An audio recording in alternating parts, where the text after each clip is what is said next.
La Liga is speaking. Barcelona is speaking. This weekend was absolutely incredible. Barcelona massacring a lot of goals in the game, and I seem just to enjoy it much. But meanwhile, Kylian Mbappe has gotten his first goals in La Liga. Real Madrid didn't joke at the end of the day. Real derby. And also another Real derby. Atletico Madrid winning against Athletic Club. Incredible. And one thing you should also understand is Victor Osimhen is finally going to Turkey. Galatasaray is getting his signature, but on loan deal. Chelsea couldn't do it. Al Hilal couldn't do it, but Galatasaray was able to do it. How did it happen? I'm here with Sami, Eddie, and also Emmanuel. If you just join us and you are new, remember to hit the subscription button, like and share the video. And hey, your opinions are always welcome. Let's know your comments about the topics. Sami, I'm not going to start with you because I know of, okay, let me start with you. So you say that they will banter you because you are a Barcelona fan.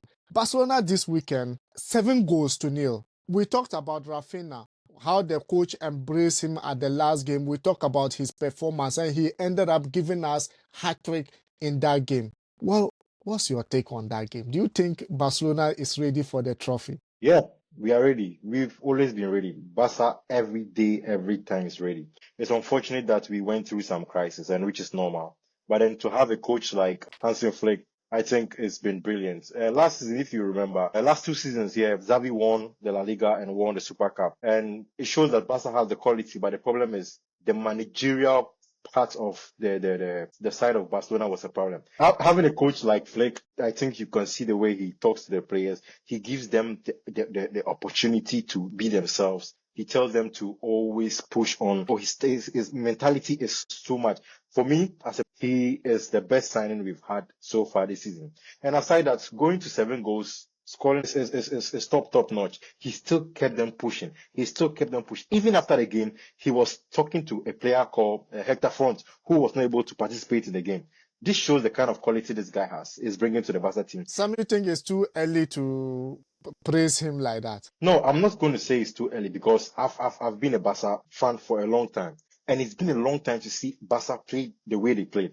I think even other teams even made that statement. So it's not a fluke. It's something that is really happening. And we've seen from the preseason towards now, he's played all his games, he's won all his points, and I think Real Madrid should actually beware because we are coming for them this season. Eddie, it's like you have something to say about it. All right, so based on what my brother just said, it seems they are lifting the trophy tomorrow, But he has forgotten there are more games to play, For just I think 3 or 4 games being played, and Barca have been able to win all their games.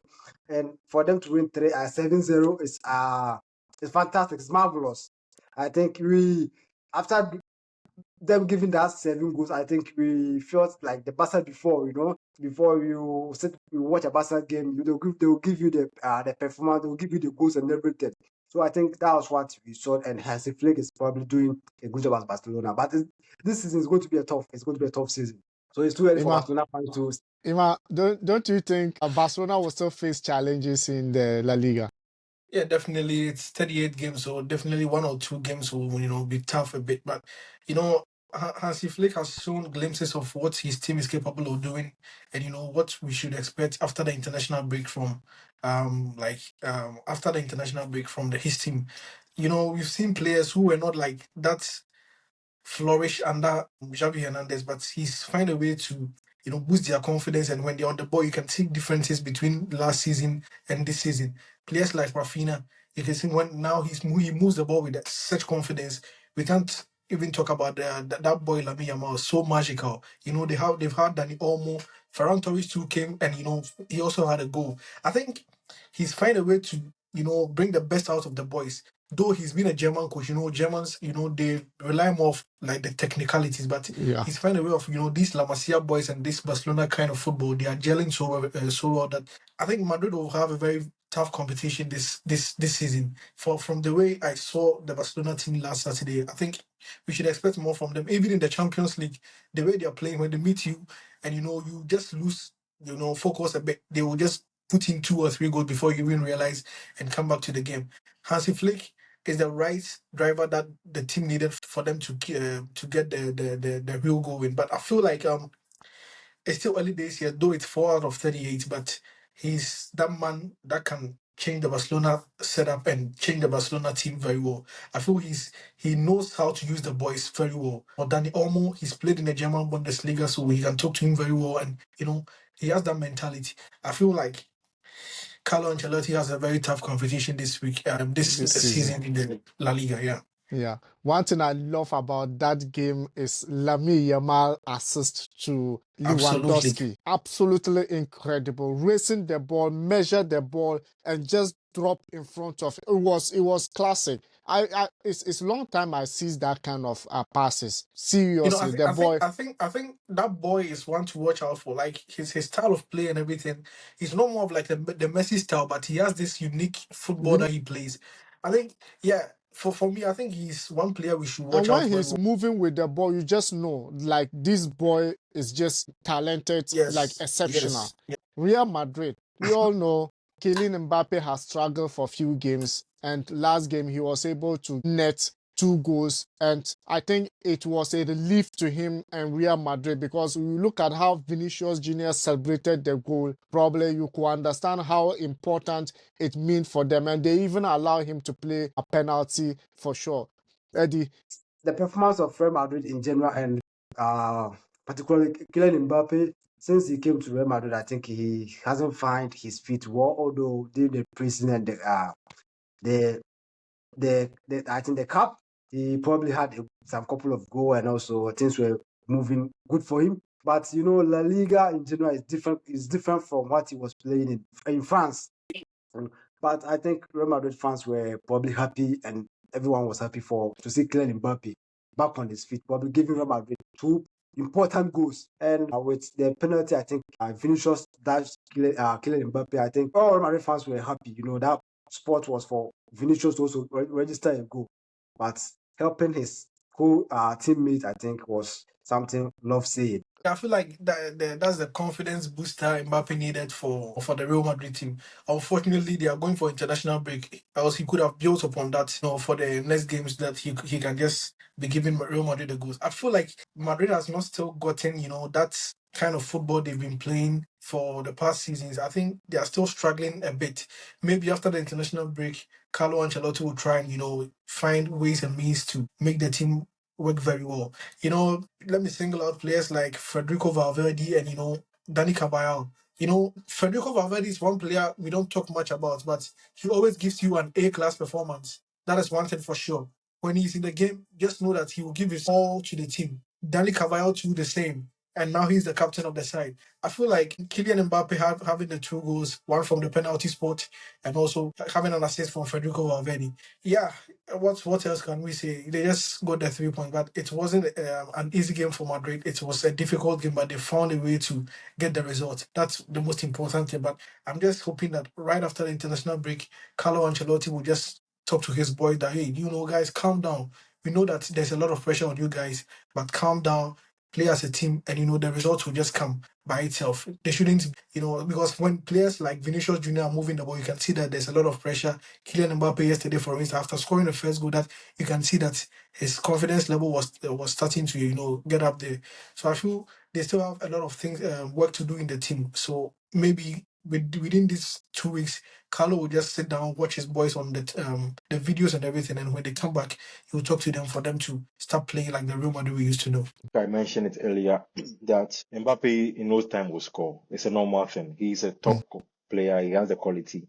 It's just time. It's unfortunate that the media always tries to put pressure on these young players and make them look like they've never had a good season or are not good. It's normal. Sometimes you go to a new league, you need to adapt and all these things. It was very nice to see Vini giving the penalty to Mbappe. But sources close to me say that it was a decision from Carlo. Carlo himself told them that Mbappe will play the penalty. It's just a way to boost his confidence. And we saw the unity between Kylian and Vini. It's a good thing. But one thing that you should also realize that Real Madrid is not the club noted for playing good football. Looking at last season La Liga, they really suffered. But individual brilliance brought about gaining the points for them, especially the likes of Jude Bellingham, who did so marvelous well for them. And this season is not going to be like that for like last season, because this season every team is trying to put in the goals, and especially last season we saw the Barca was left their leg from the paddle. So this time it's going to be a very, very, very difficult season. But then I like the way that the Madrid team fought on till the end and they had their 3 points. So Valverde, as Ima talked about, is a player that every time, if he's not giving assist, he's scoring. If he's not scoring, he's helping a defensive duty. And it has been so marvelous. And we should also not forget to talk about no other person than Ada Gule, who was not able to play in this game. We all saw his reaction after the game. He was the first person to walk out. He was very furious because he jogged on the sideline but never got the opportunity. But that guy, I always say that as a Barca fan, we should always watch out for them. But this is going to be interesting. As a Barca fan, I hope that, yes, Barca is going to win the league, but Madrid is going to play well too. Ima, how on earth Chelsea were not able to pull that deal in the last minute of the transfer window? Victor Osimhen wasn't able to join Chelsea, but right now, today as we speak, he's joining Galatasaray on loan because Chelsea were looking for loan, but they couldn't finish up that deal. Yeah, I think when it comes to Napoli's transfer, for sure, their president is very stubborn. So if you're a team and you're going to their play, you have to be very, very sure of what you want from the club. If it is a loan deal you want, make sure you go with a loan deal. If you want to buy the player on a permanent basis, make sure you go on a permanent basis. Initially, Chelsea wanted to get Victor Osimhen permanently into their setup. But later when they found out that, there's some clauses that is included in his contract that they can't, meet up to. So they wanted to use a backdoor, like a window that they can use him as a loan player this season. Later, they will go and pay the fee outright. I feel like De Laurentiis is trying to play this mafia games with the player. For sure, it's not only Victor Osimhen that he's doing this to. He's done it to players like Koulibaly before. Yeah. Now Marco Reus is also training with a junior team. It's a typical style of that De Laurentiis man. So I feel like, yeah, it's not a destination that we all expected Victor Osimhen to be playing, but now there's no other place that he can play unless he goes to the Saudi Pro League. Because the transfer window has been closed in Italy, Spain, Germany, and I think England. Europe. So he can't play in any of those leagues unless he goes to the Turkish league. And I feel like Galatasaray is not a bad team in Turkey. So he can just go there, give us maybe 20 or 25 goals in the Turkish Super League. Maybe after the season or maybe even in January, if the transfer window opens and teams once see his performance in the league and they want to sign him, they will just go to Napoli and sign him. But I feel like they've not been fair to Victor, and also Victor also stood his grounds, and I feel like at a point he should have softened his grounds a bit for the move to happen. But it was like two big boys fighting against each other. So we expected, but I feel Galatasaray is a big team in Turkey. Chelsea actually disrespected Victor Osimhen, and it's something that is not really, really in the news there, because you know that Victor Osimhen is earning 12 million euros a year. Now Chelsea, Victor Osimhen had two contracts, as in two offers from Saudi and also from Chelsea. Chelsea wanted a loan deal. Saudi have closed in their deal, saying they wanted to take him, and he's going to earn 40 million a year, which was a very good thing for a player like Victor Osimhen. But we all knew that he always wanted to play for Chelsea. Chelsea told him that, hold on, we are coming, let's hear from you. And Chelsea presented a 4 million euro deal for him. Somebody who is taking 12 million, you are presenting a 4 million, they are saying they were not being fair to Osimhen. That's why Osimhen actually did not mind Chelsea at the end of the day, because he had to stay his ground. He had to show them that, no, if I'm taking 12 million, give me 12 million, or at least, if you're not even going to give me more, give me what I'm taking. And Chelsea said they are not going to do that deal. And looking at the other side of the Saudi business group, they made mention that if he's not been able to accept this deal before the deadline of the Europe side closed, that is all. They are not going to do any deal with him. And that's why we have seen now that the Saudi have actually withdrew their offer previously. But as you are always mentioned, this transfer window is always very, very, very, very funny, because once the player has not been able to sign yet, a lot of things can happen. So right now, let's hope that he's going to agree with Galatasaray and come back and sign the deal. But until that yet, we know that they are still in talking stages. So that is the main reason why he did not go to Chelsea. Yeah, but one thing that before Eddie continue, One thing that I actually understand is Chelsea was looking at the financial fair play rule. They were looking in their account and they were giving the offers. And sometimes stuff, they were adding some kind of score goals, all those things just to meet up with his payment, and yet they could not actually meet up. So they were thinking probably Victor will understand the situation. But then what triggered Victor wasn't Chelsea offer. Napoli, he was negotiating with Al Ahly to join them. And Napoli also tried to increase the bill as they have already agreed with Al Ahly. So when they tried to do that, Al Ahly was also angry with what Napoli was doing, and they walk out of that deal. So Victor Osimhen, they want Victor Osimhen now left with Chelsea, and he also decided, okay, Chelsea is not giving me what I want, so I'm not moving there. So he decided to close that deal as well, and then refused to go. And now there was a kind of furious between Victor camp and also Napoli camp, and Chelsea were not able to get that deal done. Eddie, your take on that? So as an African, I'm not happy with how they are treating Victor Osimhen. You know, he had his feet, he had his season, I think last 2 seasons, you know. But for him to probably go through all this back and forth, all this transfer saga is it's such a pity. But for him to probably land in Galatasaray, I think is something much more interesting than for him to be in Napoli without getting the play time, because the coach has already stated that he is not part of his plan for this season. So if he doesn't consider that move to Galatasaray, I think he's going to just be in the at the bench for, I think, the rest of the season. So if Chelsea is still interested, I think they can bid for him again. I think the next coming transfer, that's in January, if they still want him. Now, Eddie, it depends on Nicolas Jackson performance. If Nicolas Jackson perform well, I don't think. But then Victor Osimhen is always a nice striker. He's always a But good. have you forgotten Chelsea? For Chelsea, they are always after a player. You know, each and every transfer season, they want more players. So it's more likely Chelsea will go bid again for Victor Osimhen. Eddie, one thing you should know about Victor Osimhen is that this time around, Chelsea themselves did not want Victor Osimhen. It's the fans who was pushing The for Victor fans were Osimhen. pushing for him. So because of that, giving a player like that 4 million, whilst you're giving a Barca academy player 6 million a year, it doesn't make sense.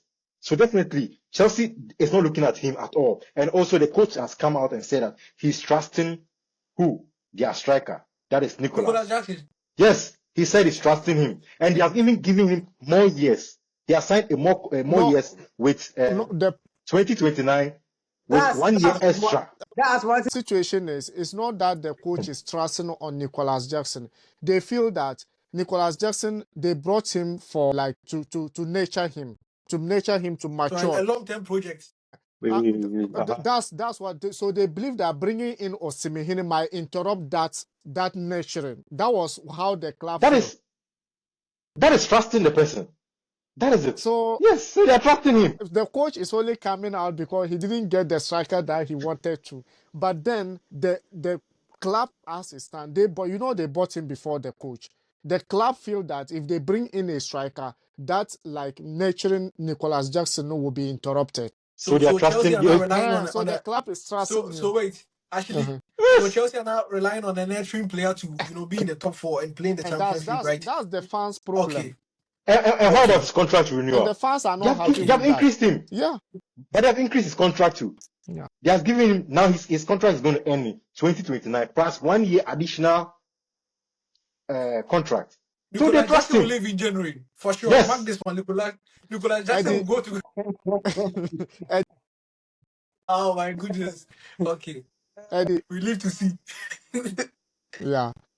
Thank you very much for watching. Thank you very much for your time. And hey, if you haven't subscribed, hit the subscription button, like and share the video. And your opinions are always welcome. International breaks is on our way, and we could just be enjoying the international games for sure. Probably will be giving you updates on that as well if we have the time. See you in the next video. Ciao.